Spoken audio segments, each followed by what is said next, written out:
the key to harmony. Hi everyone and welcome to Health Focus with Value Life Dietitians, your go-to space with real talk from everything from health to wellness and everything in between. I'm Yolinda Dippenaar and I'm a registered dietitian with Value Life Centurion. Today we're going to talk about a topic that hits home for so many of us, emotional eating. Something that all of us has experienced somewhere in our life, whether we know it or realize it or not. Let me paint a picture. Imagine this. It's been a rough day. You're stuck in peak traffic and maybe you got a tough call from your boss. The kids are moody and you are just done. You get home and without thinking, you head straight to the kitchen, straight to the freezer. You open up a tub of ice cream and before you know it, you've eaten half of it while scrolling your phone or staring blankly at the wall. Sound familiar? That right there is emotional eating. Or maybe it's a Sunday afternoon.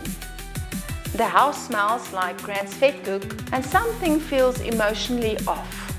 Maybe you're lonely or overwhelmed with something and you recreated a comforting memory with food. Not because you were hungry, but because you were craving feeling. As a dietitian, I often see how emotional eating creeps in. The key is awareness. And here's a few practical tips. Check in with your hunger. Ask yourself, are you really hungry? Are you physically hungry or maybe emotionally unsettled? Keep a journal. Track your eating patterns and track your emotional triggers. Build a toolbox of non-comfort food. Think music, movement, fresh air, talking, or maybe just fellowship with your family and friends. But let's be honest, knowledge alone is not enough. We need to train our brain. And that is why I've invited Sharon from Rhythm and Rhyme Coaching here today. She's a brilliant life coach that is going to talk to us today about emotional intelligence. Sharon, thank you for being here today with us. Emotional eating is such a layered topic. It's not just about food. It is about how we cope, how we comfort, and how we connect to ourselves. So let us unpack this together and help our listeners to see what really is happening beneath the surface. Let's start at the beginning. What is emotional eating and how common is it really? So emotional eating is basically a coping mechanism. So it's avoidance of dealing with an emotion and actually stuffing that emotion down and using food to cope. So it's a way of making yourself feel better, and that's why we often refer to it as comfort eating, because it comforts you in that moment, but it's only a temporary relief. So what happens is it becomes a habit loop. So we feel an uncomfortable emotion or something that's unsettling, as you mentioned. We then eat to try and make ourselves feel better. And for a moment, as I said, we do. But then what happens is we feel guilty about it.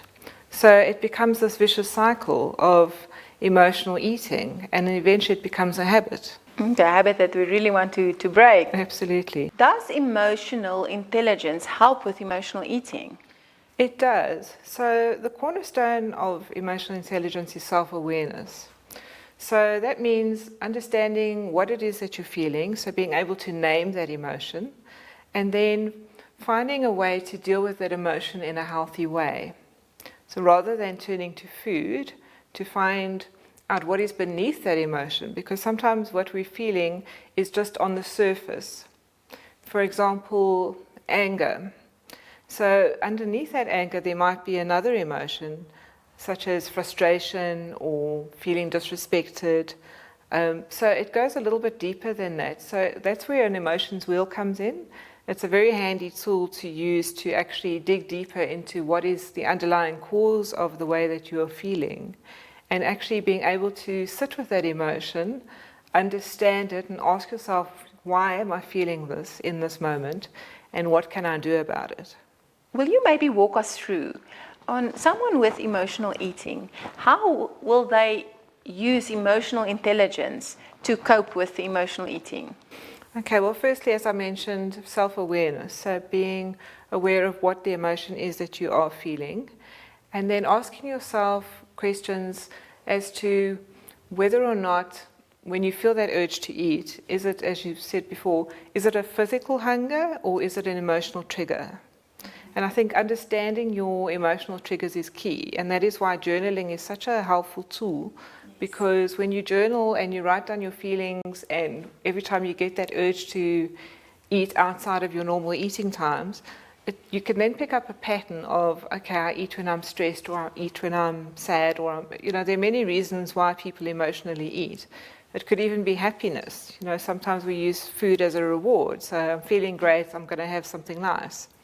And there's nothing wrong with that, but it's just that if it becomes habitual, it can lead to things like weight gain, which you don't want. So it's important to be aware of that. So that is why self-awareness is so important. And also being able to emotionally regulate. So to calm your nervous system down by doing things like mindfulness or meditation, deep breathing exercises, exercising, which releases endorphins, which naturally makes us feel good, or doing a hobby or something that you enjoy. Maybe it's gardening or reading, whatever it is to find another coping mechanism other than food. That will help us as dietitians, because when we see that our client is not losing weight, then we say, okay, go and do a food diary. But I always say, don't just say, I'm eating all bran and fruit. Say, how did you feel and how much exercise did you do with that? So that we typically can get that pattern, that emotional pattern that they have attached to maybe eating. Also, what you've mentioned about the mindfulness, a lot of people, they do mindless eating. So scrolling on the phone or looking at the TV and then just eating. They don't really even realize what they are eating and how much. Exactly. So they're not aware of the portion sizes that they're eating. As you say, it's just mindless eating. Yes. So what I recommend as well is making, once you become conscious of emotional eating and when you're feeling triggered, you can then make a conscious choice to eat healthy snacks rather than unhealthy snacks. Instead of going for the comfort foods, if you really feel like chocolate, rather have a piece of dark chocolate instead of milk chocolate. Or if you've got that craving for something sweet, have some fruit, for example. Yes. Or if it's something salty that you want, instead of reaching for a packet of chips, have some nuts. Yeah, so that's it's awesome. all about, it's not necessarily depriving yourself of eating those things that you enjoy, but usually there's a craving for something. To fill that sort of emotional void or to push those feelings down. So rather have something that's healthy so that you don't have those guilty feelings on top of whatever it is that you're feeling. Yeah, afterwards, yeah. Exactly, yes. And then also, which is very important, is to know that if you did something or eat something wrong, tomorrow is a new day. You don't have to feel so guilty of eating that today. Just don't have a piece of cake, not a whole cake. Sharon, what is some of the key emotional intelligence skills that you can learn over time when dealing with emotional eating? Okay, so as I mentioned before, I keep coming back to it because it's very important, is self-awareness. So firstly, self-awareness, so being aware of what it is that you're feeling, so that you can deal with that emotion, so name it to tame it. Second is self-regulation, so again, coming back to the mindfulness or meditation or whatever it is that's going to, calm you down or just change your state from, let's say, for example, you're stressed. So do something that's relaxing, that's going to make you feel relaxed and calm. So changing that state, so self-regulating. And then empathy, as you mentioned as well. If you do slip up and you have a bad day, that just to be, not so hard on yourself and be self-compassionate. And as you say, tomorrow is a new day and you start again. I always say to my clients that you are doing life It's not a diet that you're on a lifestyle. So that will happen, or you will have maybe a party or Christmas or maybe an Easter egg, but just keep to moderation. That's important. Exactly.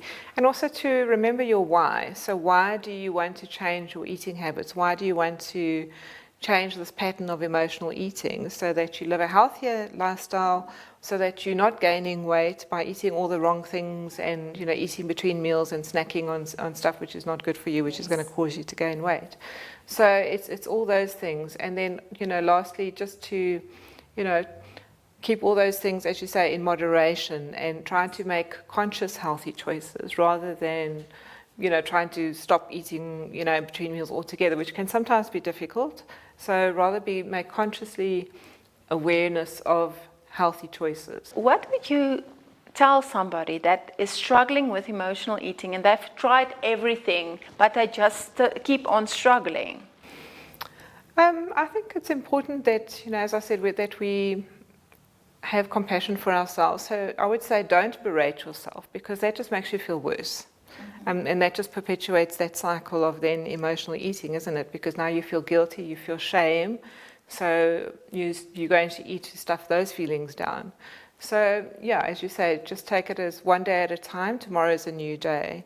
Changing habits is not easy. It does take time, but self-awareness is the key. So it's not about willpower necessarily. It's more about awareness and being aware of your emotional triggers, so that you can plan for when you do feel like emotional eating, that you can plan on eating something healthy, or as you said, use the emotional toolkit that that doesn't involve food, like walking, exercise, listening to music, dancing, reading, gardening, whatever it is that's going to change your state, relax you, get you out of that state of frustration or stress. And or if it's loneliness, then reach out to somebody, phone a friend or talk to somebody if you're having a problem, and vent your frustrations and that sort of thing as well, because connection is key. And go out and stay at home. So very difficult nowadays. It's so easy to stay just at home because everything you can call Checker 6060 and you don't even have to go to the shops these days. You don't have to even leave the house. Exactly. So make those connections as well. It's important that we have a supportive circle around us. So if you are struggling with emotional eating. And you have to break that habit. How many times do we have to do something to actually break that habit? Well, it used to be thought that it was 21 days, but it's actually much longer than that. Oh, okay. To actually form a new habit. So I think it's like something like 60 days that you have to, do something consistently. So 21 times 3. Okay. Exactly. So at least, 2 to 3 months to work on it consistently in order for that to become a new habit. Okay. So it does take time. So I think that's also something people need to realize, is that it's not going to change overnight. Even if you have the best intentions, you are going to slip, and that's okay. You just try again the next day and you keep working at it. Sharon, thank you for being here with us today, for so many golden nuggets that you gave. Thank you for having me. It's my pleasure. Thank you. To everyone watching here today, remember that emotional eating doesn't make you weak, it makes you human. And with a little bit of self-awareness and with emotional intelligence, know that you can make choices that can serve your body and mind well. And don't forget to like, subscribe and share with someone that maybe needs to hear this. See you next time on Health Focus. And remember, the more we understand our emotions, the more we empower ourselves to make the right choices for our well-being.